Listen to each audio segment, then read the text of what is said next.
Hey, what's up everybody? This is Muth24, and today I've got another review for a video game tie-in novel, much like the Bioshock Rapture novel. This is Halo Glasslands, and for those who maybe aren't familiar with the Halo novels, or as to where this one takes place, it takes place between Halos 3 and 4, very shortly after Halo 3 has ended and Master Chief has been listed as MIA. I am going to say right off the bat that there are some spoilers if you have not read Ghosts of Onyx, which is sort of a prequel to this novel. So fair warning, if you haven't read that novel, there's going to be some spoilers regarding the ending of Ghosts of Onyx. So one of the main points in Ghosts of Onyx, one of the bulk of the story, in the second half at least, deals with some of the other Spartans that were comrades of Spartan 117's Master Chief, John, whatever you want to call him. They were comrades of his during the height of the Covenant War, the Covenant-Human War.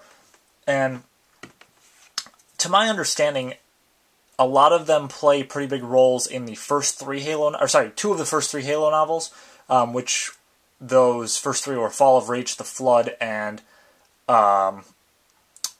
First Contact, I believe. First Strike, sorry, that's what it was called. I think Fall of Reach was the one where they played the most important role, and I know through all three of those from friends that I've talked to and stuff that they give Master Chief more of a characterization, the authors did. And that's one thing I do have to admit that I do find a bit annoying about the games, is that I really don't care for Master Chief at all as a character, because he just has a few lines and then blows a bunch of stuff up. I do love the universe that they've created, though, and the story for, like, the Arbiter I thought was really good in Halo 2, but I'm getting sidetracked now. So, you have this characterization of all the other Spartans in the books, and I think that really stands out in both Ghosts of Onyx and Glasslands. At the end of Ghosts of Onyx, there's a group of Spartans that find a shield world that the Foreigners designed. Basically, when they went to go fire the Halo rings, it would open up and protect some of them if they needed to, you know, stay inside until the Flood was basically eradicated. And when Halo, in the end of Halo 2, when Delta Halo is getting ready to fire and then it cancels, the shield world opens when it's prepping to fire. The Spartans duck inside because there's Covenant attacking them, and then it closes when the firing signal is canceled. And then they're stuck inside of there at the end of Ghosts of Onyx. So it's kind of a cliffhanger ending, but it was kind of cool at the same time because it was sort of a shoot-off to this new direction that the series is taking with Halo 4. And to my understanding, that shield world, or not necessarily, not the shield world from Ghosts of Onyx, but there will be a shield world in Halo 4. I believe that's what this new planet they've been showing in all the trailers and stuff is going to be. And I think pretty much everyone's kind of on that same consensus there. So you have these Spartans that are trapped there, and they find all this cool Forerunner tech and stuff within the shield world. However, they do find out that there is some difference in the passage of time between the outside of the shield world and the inside, and that becomes kind of a key point to Halo Glasslands. So you have the Spartan side of the story, and there's some of Master Chief's allies, as well as Dr. Halsey, who was the one who created the Spartan program. And we get to see a little bit more of how she kind of operates as a character. We got a little bit of that in Ghosts of Onyx. We got a little bit of it in the actual Halo Reach game, because she made a kind of a brief appearance there. But we get kind of an idea of her reflections on creating the Spartan program and where it's come since. We also get to see more of the Spartan 3s, and I have to say, personally, my favorite character in this book had to be Lucy. She's a Spartan 3, one of the first batch of Spartan 3s, and the Spartan 3s were kind of made in secret from the rest of the UNSC. They talk about that a lot in Ghosts of Onyx, but she was part of the first batch of Spartan 3s, and there were only two survivors from that mission. It was her and Tom, and she was just so mentally scarred from that mission because all the other 300... There's 300 Spartans trained, and all the other ones died except for those two. And the fact that they made it out of there alive just kind of messed her up a little bit, and she just never talked. Like, she was able to, but she just never did. And so you kind of see her as this more animated character, but also very emotionally charged, and I don't mean that in like an angsty way, but I mean it in like she feels sad at certain points when, like, she encounters engineers, the Huragok, which are used by the Covenant, but the ones that she encounters are actually from the Forerunners.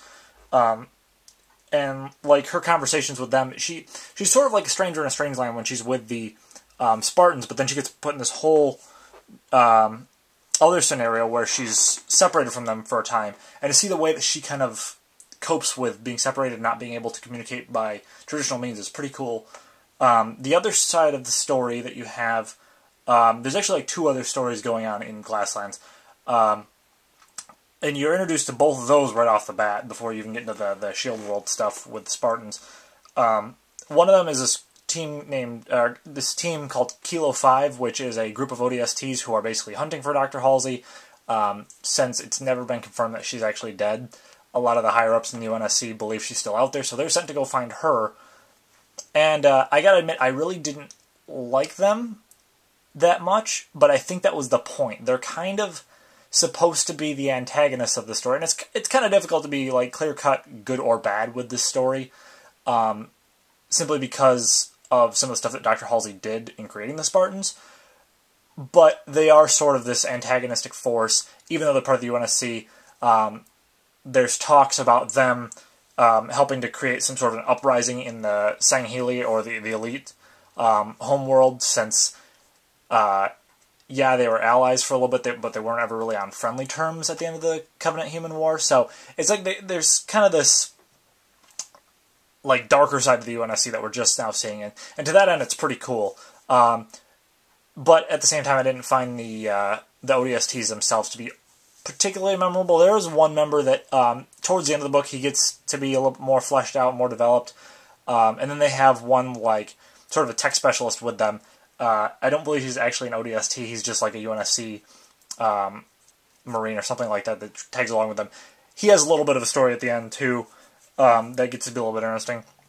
And then the third and final story that is less closely tied to the other two is, or not less closely tied, but less prominent, I should say, is that of the Sangheli themselves. There's a couple shipmasters that sort of begin to dissent against the Arbiter and his constant pushes to be friendly with the humans and sort of be, peaceful and rebuild their own homeworld. And some of these Sangheli feel like they're losing their sense of honor, and that they just don't agree with the Arbiter being so friendly with the humans, because they think that the humans could just as easily turn around and stab them in the back, sort of thing, because their alliance was based on a mutual hatred of the prophets and the rest of the Covenant, not some sort of friendly terms. Overall, I thought this was a pretty interesting novel. I haven't read that many of the Halo novels yet. I've only read 3 of them, and I'm currently working on my 4th one right now. It wasn't my favorite of the bunch. I thought it was a decent novel. There were a couple problems that I had with it. Like I said, I didn't really care for Kilo 5 that much, and their story felt like it ran in circles at certain points, whereas the Shield World stuff and the story with the Sangheli, both of those I felt were paced very well. Particularly the Spartan one, where it's a lot more in depth. You get to learn about these Spartan characters and Dr. Halsey and even Chief Mendez, who trained the Spartans. So that was very well done. The ending I was kind of upset with, to be honest. Like the very last chapter, it leaves on a huge cliffhanger. Like Ghost of Onyx left on a little bit of a cliffhanger. This one leaves on a massive one, and you have no idea what's going on. And I know this is part of a new trilogy, but I feel like there's a way to do that. Maybe imply that something's going to happen, but not actually do it, and then just leave this, sudden cliffhanger there. Because I did feel like the book had wrapped up very well until, like, the last 2 chapters, and all of a sudden it's like, new story that we're just going to start, and then just, like, chop off right there. So, I wasn't really a big fan of the ending there, but, overall it's an interesting read. I think if you liked, the Halo 3 story with the whole, Covenant Human Alliance, Elite Human Alliance, it'd be kind of interesting to see where that goes. And I read it primarily as set up for Halo 4. So if you're interested in that, I definitely recommend it, just because I know that this and the the Forerunner trilogy are both going to be pretty important to where Halo 4 goes as a game. So that's pretty much it for this review, and with that, I will see you guys next time.